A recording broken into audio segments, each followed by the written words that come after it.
Yeah, so fourth final in a row. What makes you most confident that you can get the job done this time when you didn't last year? I think what you have to try and gain confidence from is that we've got a large group of players here, a lot of who were involved last season. A lot of who had a good rugby season last year, have had another good season this year, have come through some tough games and some tough experiences. We should be a better team just based on that alone. And we've got to have some confidence in that. Obviously, we'll have to have a good week and we'll have to play well on the day. But we're an improving side. We've scored more league points again this season than last season. More tries. There are stats improving in our game. Week by week, month by month, season by season. And we've got to maintain some improvement going forward. And if we keep maintaining some improvement going forward, you start to pin sides down and pin sides back, and that gives us our best opportunities. It's just got to be about our levels of improvement and the way we can move forward that give us confidence. Fourth final in a row, does the novelty wear off at all? It's different. It's different. I don't mind telling you, but a Premiership. It's as different as a Premiership game is different for me now. I don't mind saying our first couple of years in the Premiership. Just playing a game of Premiership rugby was an incredible experience, and winning a game was amazing. And cherishing all those things, the fun element was great. Now I think it's not so much about fun; it's about satisfaction and it's about achievement. And so the emotional feelings and rewards are similar, but just different. And so now, yes, it feels great to be in a final, but it doesn't feel amazing to be in a final. It would feel amazing to win it, because that's something we've only experienced once. So it's different, but it doesn't mean that it lacks excitement or importance or anything like that. If anything, what it probably means, we're probably a team now who are honed down to it's only really a big day if we win it, which is probably a nice way for us to feel.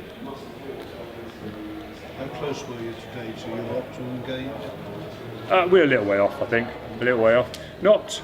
I think it just shows you, doesn't it? And it probably shows you some of the. It doesn't take a genius to see some of the key battles next week.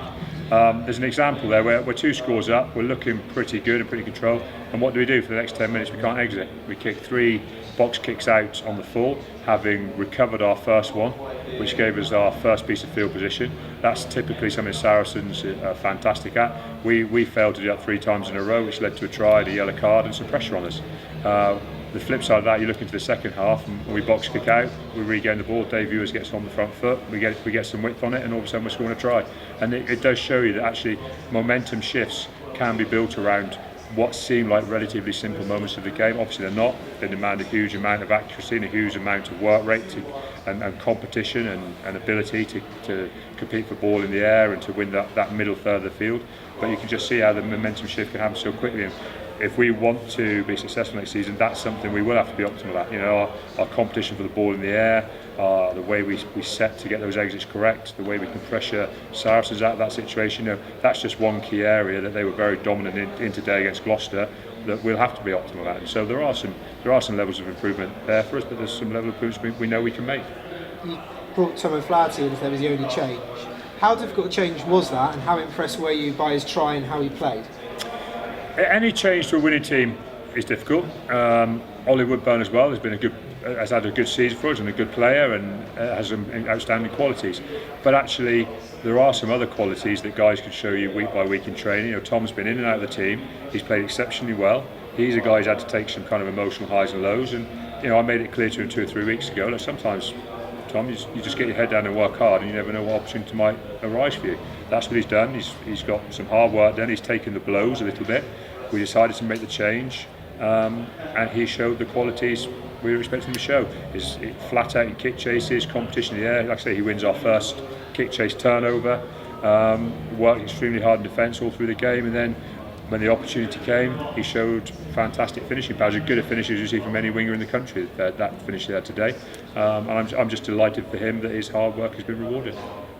This specialising in the second half thing is interesting, isn't it? Because it makes selection tricky, presumably, yes. Because it's you would like to be doing that the first time as well, presumably. It does. There is a reality though, and it's probably something you've always got to sit back on when you get a little frustrated. So it's obviously got frustrated by getting a 2-score lead and then getting pegged back. But there is a reality that was a top 4 clash. in the Premiership, and top four clashes shouldn't be decided in the first 20 minutes of a game. They shouldn't be. By their nature, it should be more competitive than that, and that's what it became. Ultimately, we came through it, probably because we do have that little bit more consistency, that little bit more ability to control the game at the moment than Northampton have. They're going to develop that as they spend some time together and some time under Chris Boyd. So we capitalised on that probably across the second half. We actually just got our heads down and kept working hard and kept sticking at what works for us. And as I say, the momentum of the game can shift on relatively small moments, and that's where you've got to stay really focused. Yes, is it a little concerning that you just can't exert an iron grip on the whole game? It is. But it would be a bit of a weird league if a top four clash didn't have moments for both teams. And ultimately we have only conceded 12 points. It's pretty rare you concede 12 points in the Premiership. If you had an average of 12 points conceded in the Premiership, you'd be pretty amazing defensive style. He's well over 20, isn't it? His average points conceded. So ultimately he's come out 42 points to 12. It does tell some kind of a story of how the 80 minutes unwound. Another second half where you didn't concede any. Which is obviously great. So obviously we'll be delighted if we go in the lead against Saracens next week. We'll be fine, won't we? We'll win right. So no, I mean obviously what it shows is we have got a set of guys who can reset really well at half time. They can take on messages really well, and they can look at each other at half time and go, come on, let's make it happen now. Let's get the job done. I thought we were very good after half time. Very good. Considering we would have been the team under pressure as well with a close scoreboard. The team had finished top of the Premiership at home. There's probably a lot of reasons to say we did the team under pressure there, but we dealt with that pressure fantastically well. You could have been behind if the scrum half hadn't dropped the ball as well. Exactly. You are looking at last year's final. No. Yes and no. I mean, obviously as coaches, we reviewed the final in a lot of detail, and there were one or two things that came up in that game that we will remind some individual players about that happened. But we won't sit and watch it, anything from it this week. Are there any particular things you think the team can learn from it, though, particularly in the way you face Saracens? From the final last year? And from maybe the meetings? Oh, 100%. 100%. There was probably the first half where the momentum of the game got away from us. We actually made two defensive kind of read errors, just basic shape and pattern, not missed tackles, not guys getting run over, just guys not going back to correct field position, which just created space. If you remember, they scored. They moved the ball in a multi-phase offset piece to the left side of the field, and basically sprung down the left-hand side. Well, we hadn't reloaded the back there. We would 9 times out of 10 in the game have reloaded after making a tackle in midfield. Didn't reload. Created a one-man break that led to a try. And in their chip, we just didn't get some in the chip. I mean, it was a weird old chip, but it bounced 3 times every way it could have done for Saracens, and a second hack through that bounced back on us as well. But even so, we probably could have covered the first one with a bit more just heads up and awareness, and we probably got a little bit lost in the game that first 5 or 10 minutes, where everything got a bit hectic and a bit fraught, and instead of us having some clarity of how we thought, we went all action and trying to get stuck into things, and actually there we just lost a couple of bodies where they needed to be. And those kind of things we can talk about and address, say look, as well as having the heat of how we fight and how we play, we are going to have to be cool and composed enough to get up, get our heads up and talk to each other and get ourselves correctly positioned on the rugby field. So you're likely to be the neutrals' favourite in the final. Is that a position you like to be in? Well, I'd rather people like us than don't like us, yeah. And you're going to bring a lot of fans, I imagine, as well.